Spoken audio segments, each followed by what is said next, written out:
தரம் தாழ்ந்து பேசியது யார் என பாஜக மூத்த தலைவர் தமிழிசை மற்றும் விடுதலை சிறுத்தைகள் கட்சியின் தலைவர் திருமாவளவன் இடையே காரசார விவாதம் ஏற்பட்டிருக்கிறது. இந்த விவகாரம் தொடர்பாக இருவரும் அடுத்தடுத்து தெரிவித்த கருத்துக்களை தற்போது பார்க்கலாம். அண்ணன் திருமாவர்கள் இந்த வழியா வந்துட்டு காந்தியை தவிர்த்து விட்டு காமராஜருக்கு சென்றிருக்கிறார். காமராஜருக்கு அஞ்சலி செலுத்தியதில் மிக்க மகிழ்ச்சி. ஆனால் மது ஒழிப்பு மாநாடு நடத்துபவர் ஏன் காந்தியை தவிர்த்தார் என்று எனக்கு தெரியவில்லை. ஒருவேளை குற்ற உணர்வு குறுகுறுக்கிறதோ என்னமோ. நமக்கு இருக்கிற கொள்கையில நம்ம காந்திக்கெல்லாம் மாலை போடக்கூடாது அப்படின்னு நினைச்சாரா என்னன்னு எனக்கு தெரியல.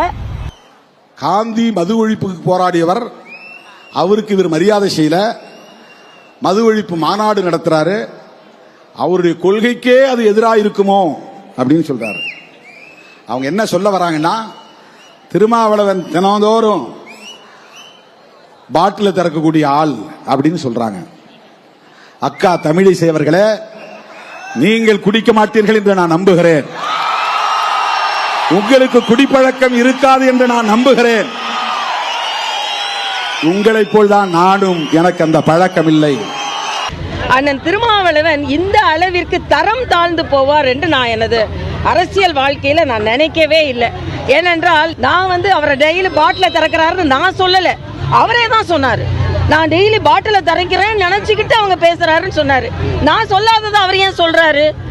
காவல்துறையினர் ஆளுநர் வந்து போன பிறகுதான் மற்றவர்கள் மாலையிட முடியும் என்று தடுத்து விட்டார்கள். ஆகவே நாங்கள் காந்தி சிலைக்கு மாலை அணிவிக்க முடியவில்லை. மது ஒழிப்புக்காக மாநாடு நடத்துகிறவர் மது ஒழிப்பை உயிர்மூச்சாக கொண்ட காந்திக்கு மாலை அணிவிக்கவில்லை. அவருக்கு ஏதோ முரண்பாடு, குற்ற உணர்வு, அதனால் போய்விட்டார் என்று சொல்லுகிற போது பொதுமக்கள் என்னவாக அதை புரிந்து கொள்வார்கள். அதனால் தான் நான் சொன்னேன், உங்களைப் போல் தான் நானும் என்று சொன்னேன். இதில் என்ன தரம் தாழ்ந்து பேசியிருக்கிறேன்?